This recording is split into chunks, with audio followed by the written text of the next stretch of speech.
Hi friends, അസ്സലാമു അലൈക്കും. Welcome back to my channel. എൻ്റെ ചാനൽ ഇതുവരെ സബ്സ്ക്രൈബ് ചെയ്യാത്തവർ ഒന്ന് സബ്സ്ക്രൈബ് ചെയ്യുക. ഇന്ന് ഞാനിവിടെ ഉണ്ടാക്കാൻ പോകുന്നത് സേമിയ പായസമാണ്. നല്ല ടേസ്റ്റ് ആയിട്ടുള്ള ഒരു സേമിയ പായസമാണിത്. പെട്ടെന്ന് തന്നെ തയ്യാറാക്കിയെടുക്കാൻ പറ്റുന്ന ഒരു പായസമാണിത്.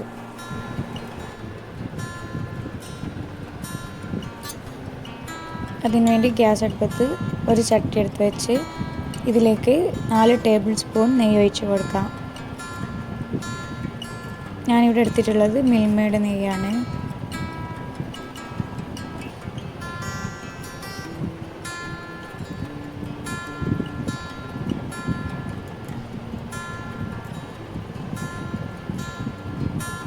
ഇനി ഇതിലേക്ക് സവാള ചേർത്ത് കൊടുക്കാം.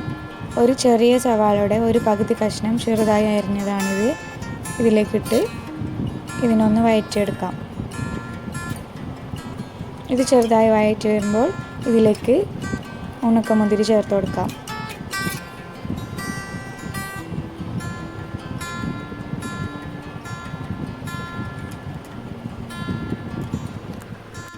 ഇനി ഇതിലേക്ക് സേമിയ ഇട്ട് കൊടുക്കാം. ഞാനിവിടെ 50 ഗ്രാം സേമിയാണ് ഇട്ടിട്ടുള്ളത്. ഇത് നല്ലപോലെ ഒന്ന് വറുത്തെടുക്കാം. ഇതൊന്ന് മൊരിഞ്ഞ് വരുന്നത് വരെ ഇതിനെ വഴറ്റിക്കൊണ്ടേ ഇരിക്കാം. സേമിയയുടെ കളർ ഒന്ന് ചേഞ്ച് ആകുന്നത് വരെ ഇതിനെ വഴറ്റിയെടുക്കാം.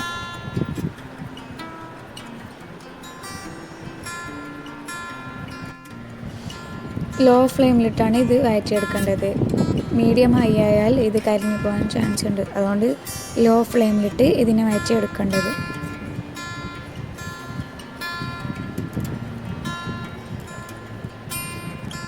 സേമിയയുടെ നല്ലപോലെ റെഡിയായി വന്നിട്ടുണ്ട്. ഇനി ഇതിലേക്ക് പാൽ ഒഴിച്ച് കൊടുക്കാം. ഞാനിവിടെ 3/4 ലിറ്റർ പാലാണ് ഒഴിച്ച് കൊടുക്കുന്നത്. നിങ്ങൾക്ക് പായസത്തിൻ്റെ അളവ് കൂടുതൽ വേണമെങ്കിൽ കൂടുതൽ സേമിയയും പാലും എടുത്താൽ മതി.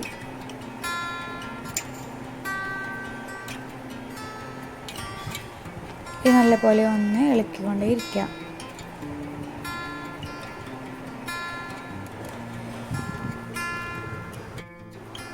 ഒരു മീഡിയം ഫ്ലെയിമിലിട്ട് ഇതൊന്ന് ഇളക്കിക്കൊണ്ടേ ഇരിക്കാം. ഇനി ഇതിലേക്ക് ആവശ്യത്തിന് പഞ്ചസാര ചേർത്ത് കൊടുക്കാം. ഞാനിവിടെ ഒരു പിഞ്ച് ഉപ്പ് ചേർത്ത് കൊടുക്കുന്നുണ്ട്.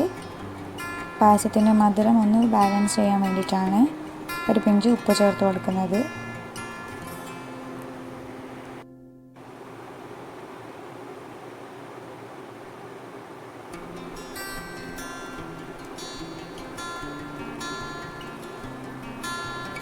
ഇനി ഇതിലേക്ക് പഞ്ചസാര ചേർത്ത് കൊടുക്കാം. ഇതിലേക്ക് ഞാൻ 6 ടേബിൾ സ്പൂൺ പഞ്ചസാരയാണ് ചേർത്ത് കൊടുക്കുന്നത്. ഓരോരുത്തരുടെ മധുരത്തിനനുസരിച്ച് പഞ്ചസാര ചേർത്ത് കൊടുക്കാം. ഇത് നല്ലപോലെ ഒന്ന് ഇളക്കിക്കൊണ്ടേ ഇരിക്കാം.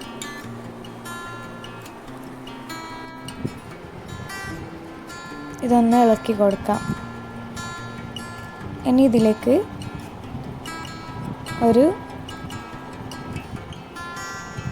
ഏലക്ക ചതച്ചിട്ട് കൊടുക്കാം. ഞാനിവിടെ ഒരു ഏലക്കയാണ് എടുത്തിട്ടുള്ളത്. ഏലക്കയുടെ മണം അത്ര ഇഷ്ടമില്ലാത്തത് കൊണ്ട് ഒരു ഏലക്കയാണ് ഞാനിവിടെ എടുത്തിട്ടുള്ളത്. ഇതൊന്ന് ഇളക്കിക്കൊണ്ടേ ഇരിക്കാം.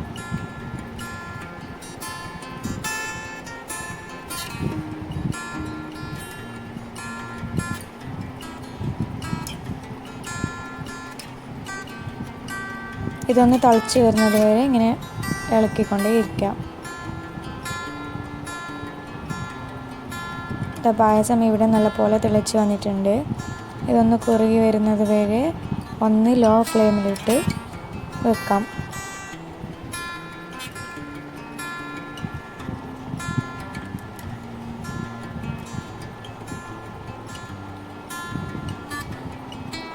നല്ലപോലെ വെന്തിട്ട് വന്നിട്ടുണ്ട് സേമിയ. ഇനി ഇതൊന്ന് ലോ ഫ്ലെയിമിലിട്ട് തിളപ്പിച്ചെടുക്കാം.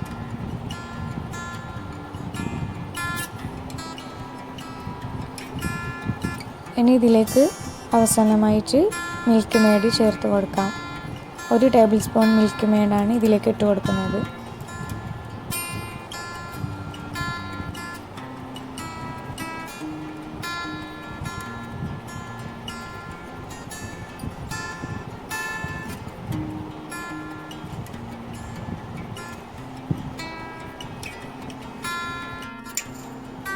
പായസം ഇതാ നല്ലപോലെ കുറുകി വന്നിട്ടുണ്ട്. ഇനി ഗ്യാസ് ഓഫ് ചെയ്ത് ഒരു സെർവിങ് ഗ്ലാസ്സിലേക്ക് മാറ്റാം. നല്ല ടേസ്റ്റി ആയിട്ടുള്ള പായസമാണിത്. പെട്ടെന്ന് തന്നെ തയ്യാറാക്കിയെടുക്കാൻ പറ്റുന്ന ഒരു പായസമാണ്. എല്ലാവരും ഒന്ന് ട്രൈ ചെയ്ത് നോക്കാം. ഇഷ്ടപ്പെട്ടാൽ ഇതിൻ്റെ കമൻറ്റ് അറിയിക്കുക. ലൈക്ക് ചെയ്യാനും ഷെയർ ചെയ്യാനും മറക്കല്ലേ. എൻ്റെ ചാനൽ ഇതുവരെ സബ്സ്ക്രൈബ് ചെയ്യാത്തവർ ഒന്ന് സബ്സ്ക്രൈബ് ചെയ്യുക. തൊട്ടടുത്തുള്ള ബെല്ലൈക്കൺ ഒന്ന് ക്ലിക്ക് ചെയ്യുക. Thanks for watching.